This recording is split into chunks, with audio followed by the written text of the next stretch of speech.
Hello, welcome to Geeking Out with Shad.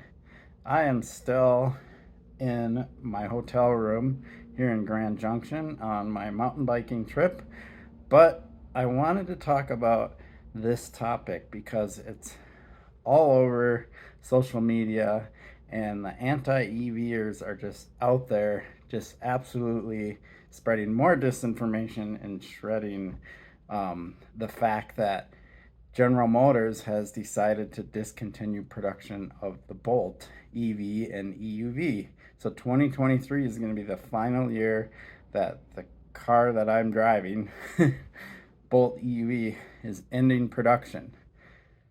Well, there's actually really good reason why they're doing this, and I feel like the anti-EV crowd out there just really likes to eat this kind of stuff up and then just spread all kinds of idiotic information out there. And so I'm actually glad that this channel is back up so I can clarify things for everybody and talk about the reality and the truth behind why the Bolt EV and EUV is ending production.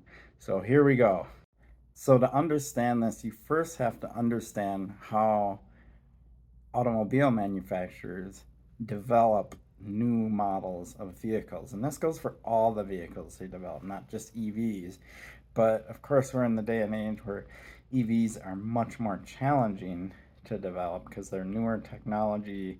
There's lots of things they need to overcome and challenges and things like that. So developing an EV is a bit more complex than developing an ICE, internal combustion engine, car, because they've been doing that for well over 100 years, right? Um, but when a car company is developing a new model, there's actually many years leading up to that, especially with EVs. So the Bolt was introduced in 2016 as a 2017 model. That means there's probably a good 3-4 years before that of developing the batteries, developing the technologies, all that. And when it came out, it was mind-boggling how good of a car it was for EV, that it would get over 250 miles of EPA estimated range and be at the price point that it was, which was more expensive initially, and then the price came down over time. Um, so they did a refresh for the 2022 model year, but that's right when they had this battery defect thing with LG, and it actually wasn't as bad as it came out to be. They had battery fires in, like, I think maybe 17 vehicles, and they don't even know if all of those fires were caused by this defect that was, in some of the batteries. So they had to replace all the batteries because how do they know which batteries had this defect, which was a manufacturing defect by LG? So LG actually ended up paying for the bulk of the recall and so on and so forth. But that didn't seem to stop the popularity and the fact that they were going to continue with this model. Recalls happen all the time. So, of course, all the EV haters jumped on that bandwagon, right? But if you look at vehicle fire recalls, they are far more common in ICE vehicles than they are in EVs, percentage wise. And I say percentage wise because there's a lot fewer EVs out there, but there's a much smaller percentage of EVs that have fire issues than there are ICE vehicles. Kia and I can't remember who else just recently had some big recalls, and do not park in your garage statements of some of their gas powered vehicles because of some type of fuel leak or whatever. Keep in mind, a regular gas powered car has a flammable liquid in a tank in it, and it's got fuel lines that have to lead up to the engine, and there's a lot of heat generated. I mean, the fact that they don't catch fire as often as they do is actually pretty impressive. So you got to give manufacturers credit that they can produce these vehicles that don't catch fire. So in essence, EVs are actually a lot safer when it comes to fire risk. But you talk to anybody out there, especially in the anti-EV crowd, they make it sound like EVs are just combusting all the time, and it's just not the case. It's not the reality. So besides that, that was kind of a little trouble point of the Bolt, right?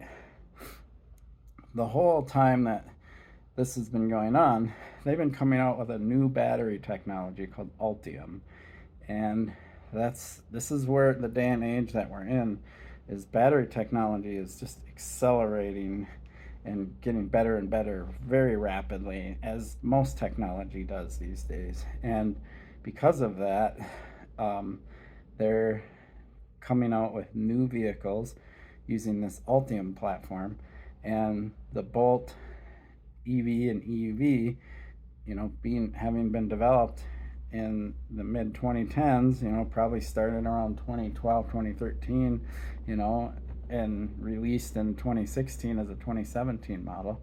It's already outdated technology, believe it or not.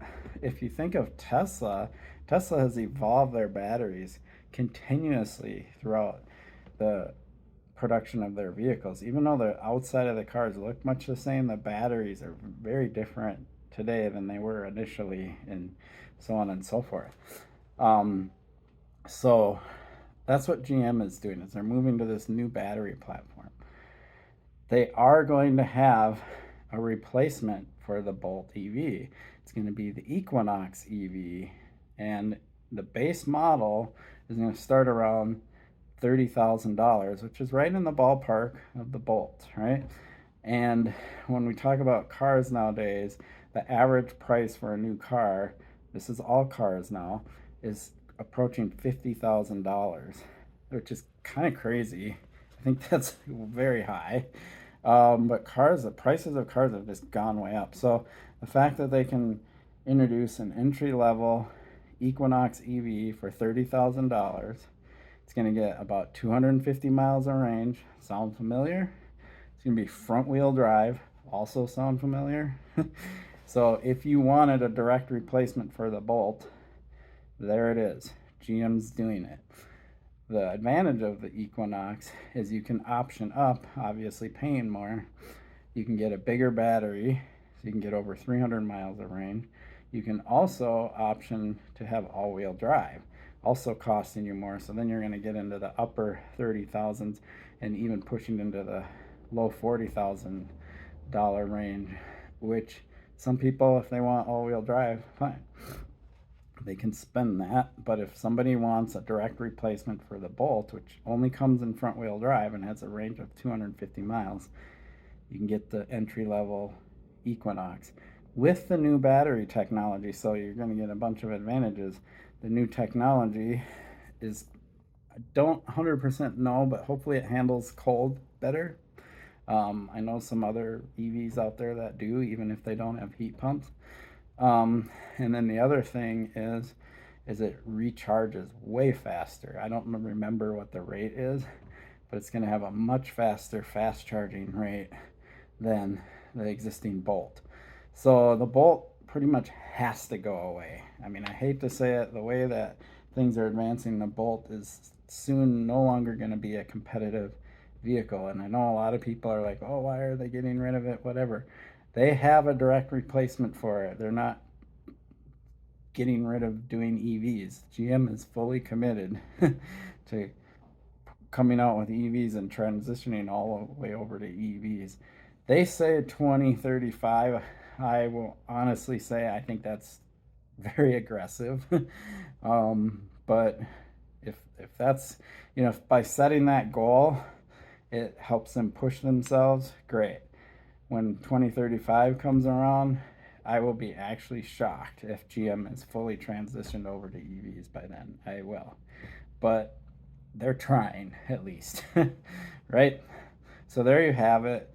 Don't listen to all these people that are just throwing all this negative disinformation out there about GM, their intentions, and the Bolt EV and EUV. I appreciate your support for my channel. Please like and subscribe.